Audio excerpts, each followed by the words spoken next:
ભાવનગર શહેરમાં અશાંત ધારા કાયદાના કડક અમલ વચ્ચે વધુ 2 મિલકતોનો કોઈ ગેરકાયદેસર કબજો છોડાવવામાં સફળતા મળી છે।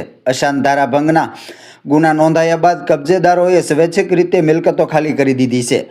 ભાવનગર લોકલ ક્રાઇમ બ્રાન્ચ દ્વારા અશાંત ધારા હેઠળ જાહેર કરાયેલા વિસ્તારોમાં સતત કાર્યવાહી કરવામાં આવી રહી છે।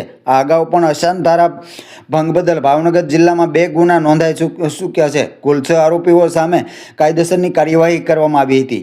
ગત 8 જુલાઈએ નીલમબાગ અને ઘોઘા રોડ પોલીસ મથકમાં વધુ 2 અલગ અલગ ગુનાઓ નોંધાયા હતા। પ્રથમ કેસમાં કાળા નાળાના કાર્લટન સ્ક્વેર બિલ્ડિંગમાં આવેલી દુકાનનો કબજો ગેરકાયદેસર રીતે મેળવવામાં આવ્યો હતો। ગુનો નોંધાયા બાદ આરોપીઓએ દુકાનનો કબજો મૂળ માલિકને પરત સોંપી મિલકત ખાલી કરી દીધી હતી।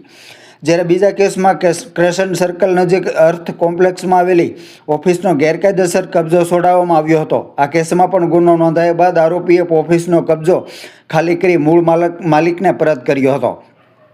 પોલીસે નાગરિકોને અપીલ કરી છે કે અશાંત ધારા વિસ્તાર તરીકે જાહેર કરાયેલા વિસ્તારોમાં કાયદાનો ભંગ કે ઉલ્લંઘન થતું જણાય તો તેની જાણ તાત્કાલિક જિલ્લા પોલીસને કરે।